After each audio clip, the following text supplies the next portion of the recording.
Наместо 140 милиони евра, владата одлучи 100. Скратени субвенциите на земјоделците за дури 40 милиони евра.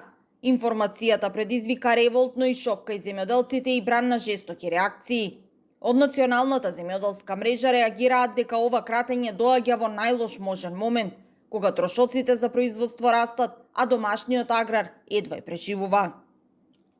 Сведоци сме дека нашиот аграр во Македонија е на стаклени нозе, ка последиците според нас ќе бидат, да не се изразам, катастрофални.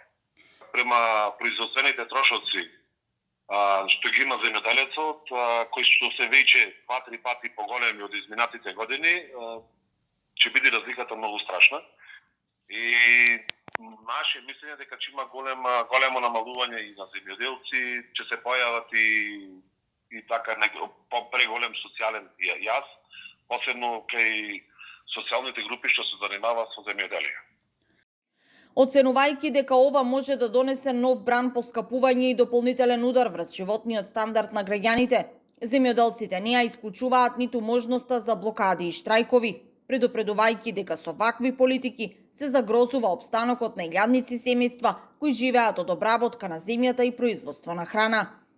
На што се должи ова кратење? Од што конкретно ќе се скратат тие 40 милиони евра и кој сектор од земјоделието ќе биде најпогоден? 24 побара одговори на овие прашања и од ресорното министерство и од влада. Од Министерството за земјоделие најавија повеќе информации за во понеделник, при што на брифинг со новинарите одговори на оваа тема треба да даде министерот Цветан Трипуновски, додека од влада до објавување на прилогот конкретни одговори не добивме. Инаку, за разлика од македонските, грчките земјоделци денеска повторно протестираат.